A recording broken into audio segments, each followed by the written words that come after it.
नाज़रीन इकराम, पाकिस्तान की सियासत जो है वो हर आने वाले दिन के साथ पस्ती की तरफ रवा दमा है। हमने देखा उस्मान डार उमर डार की वालदा के साथ जो हुआ, उसके बाद पूरी कौम, पाकिस्तानी कौम उसके ऊपर शर्मिंदा थी। मुना सिलाही की वालदा के साथ जो हुआ, पीटीआई खवातीन के साथ जो होता है, यानी कि मेरा मुल्क एक ऐसा मुल्क बन चुका है जहां ना किसी की इज्जत महफूज है, ना किसी का माल महफूज है, ना किसी की जान महफूज है। और आज पाकिस्तान में सफेद बालों की इज्जत को भी खाक में मिला दिया गया है। साबिक वजीर खारजा जो है शाह महमूद कुरैशी कई दफा जो है वो कौमी असम्बली और सूबाई असम्बली के मेंबर रह चुके हैं। कई उनके पास वफाकी वजारतें थी। आज उनको पुलिस ने धक्के दे के, जमानत के बावजूद जो है धक्के दे के गिरफ्तार कर लिया। यानी हमारा जो मुल्क है, हमारी स्टेट जो है वो अब पुलिस स्टेट बन चुकी है। यानी कि जिस तरह वो कहते हैं ना, एक दरिंदे के मुंह को खून लग जाता है और वो फिर किसी को नहीं छोड़ता। और इन्होंने तो शिकार के सामने खुद ले जाते हैं उसको, दरिंदे को, कि पकड़ो इसको। लेकिन ये याद रखिएगा, ये इनके साथ होने जो आज ये कर रहे हैं, ये रोएंगे। नवाज शरीफ, आज आप ये याद रख लीजिएगा कि नवाज शरीफ पछताएंगे कि वो पाकिस्तान क्यों आए थे, चाहे वो गवर्नमेंट में आते हैं या नहीं आते। और आज जो हुआ है शाह महमूद कुरैशी के साथ, ताकतवरों ने अपनी तरफ से तो अपनी अना को बड़ी खुशी जो है ना, अपनी अना को खुश की है। लेकिन ये मुल्तान की जो सीट है शाह महमूद कुरैशी की, ये इन्होंने इनको गिफ्ट कर दी है, क्योंकि हल्के की आवाम को भी तो गुस्सा है ना। जो जमहूरियत में जमूर है उसको भी तो गुस्सा है। आप उनको गिरफ्तार कर लेते हैं, लेकिन उनके पास एक राइट जो है वो है वोट का हक, और वो उन्होंने इस्तेमाल करने, और वो फिर आपको बताएंगे कि उसकी ताकत क्या होती है। और वो 8 फरवरी को आपको अच्छे तरीके से पता भी चल जाएगा ये मामला क्या था, किस तरह हुआ। शाह महमूद कुरैशी ने अदालत के अहाते में खड़े होकर क्या क्या बातें की, उस हवाले से भी आपको बताते हैं।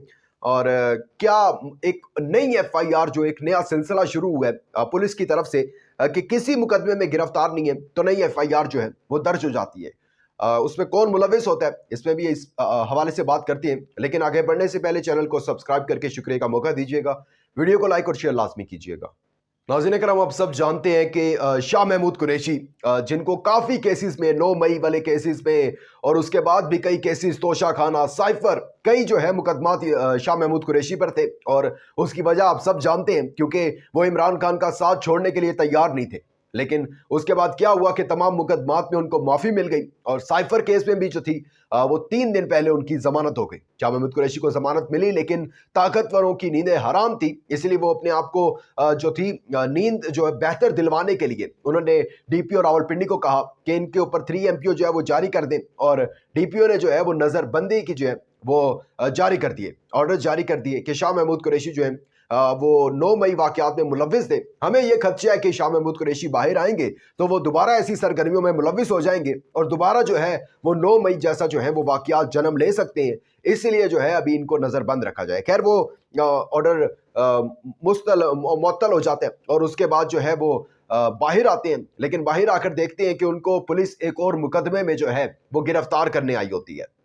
मुकदमा कोई इन्होंने एक एफआईआर रखी हुई है कि जब कोई मुकदमा ना बचे तो फिर एफआईआर दर्ज कर दो। नामालूम अफराद उसके अंदर इंक्लूड होते हैं और नामालूम पता होता है, और उसके बाद वो एफआईआर दर्ज हो गई और बस पुलिस आपको गिरफ्तार करने आ गई। यानी कि अगर आपके कायम मकाम चीफ जस्टिस एक ऑर्डर दे रहे हैं, आपको वो ऑर्डर भी जो है आपके सामने कोई अहमियत के हामिल नहीं है। यानी कि आप एक ऐसी इस कंडीशन को लेकर चल रहे हैं कि आने वाले दिनों में पाकिस्तान में ये होगा कि फिर अदालतों से एतबार उठ जाएगा। लोग जो है वो फैसले खुद करेंगे, एक दूसरे को गोलियां मार के फैसले कर लेंगे कि अदालतों से तो इंसाफ की तवक्को ये है कि ना जज की किसी ने सुननी है, ना ही इस मुल्क में तो एक ही जो है वो शख्स इक़्तिदार है, एक ही शख्स का इक़्तिदार है, और वो किसका है वो आप बेहतर जानते हैं, जिसके हुक्म पर नामालूम अफराद पर जो है वो मुलविस हो जाते हैं और एफआईआर दर्ज हो जाती हैं। खैर, ये एफआईआर दर्ज करने का जो मामला है वो यही है कि जिस्मानी रिमांड हो, उसके बाद अदालतें लगे, फिर काफ़ी यानी कि एक लंबा प्रोसेस चले और एक शख्स जो है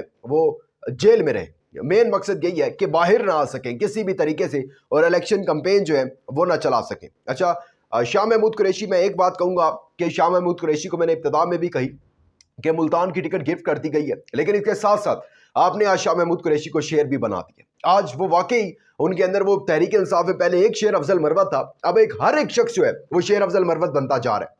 और शेर अफजल मरवत की तरह ही वो पुरजोश थे और ऐसी तकरीर की, बिल्कुल यानी कि किसी को हाथ भी नहीं लगाने दिया और बड़ा जो है अपना एक पैगाम पहुंचाया। उन्होंने कहा सुप्रीम कोर्ट के अहकामात की खिलाफ वर्जी कर रहे हैं और ये जो है सियासी इंतकाम ले रहे हैं। जितने भी मुकदमात या एफआईआर इन्होंने दर्ज किया, मैं बेगुनाह हूं इसके अंदर। लेकिन एक चीज जो बड़ी क्लियर है और इस पर दुख भी होता है बहुत ज्यादा, लेकिन ये दुख ज्यादा देर नहीं चलेगा कि कौन सा ऐसा जुर्म किया शाह महमूद कुरैशी ने, साबिक वजीर खारजा। इंटरनेशनल मीडिया पे ये देखेगा ये वीडियो कि जब उसको धक्के मार के जो है वो गिरफ्तार एक बुजुर्ग सियासतदान को, जो कि काफी मुतअद्दिद दफा सूबाई और कौमी असम्बली का मेंबर रह चुका है, वजीर खारजा रह चुका है, उसके साथ आप ये सलूक करें, तो जब वो कल को कहीं बाहर जाएगा किसी मुल्क में, तो वहां उसको किस तरीके से ट्रीट किया जाएगा कि तुम्हारे मुल्क में तो तुम्हें इस तरीके से ट्रीट किया जाता था, हम तुम्हें किस चीज की इज्जत दें। खैर इनको इज्जत से कोई परवाह नहीं है, तो वैसे ही बोर्ड पॉलिशर है। अपना बहुत ज्यादा ख्याल रखिएगा, अपना इंपॉर्टेंट फीडबैक देना मत भूलिएगा। दीजिएगा इजाजत, अल्लाह हाफिज़।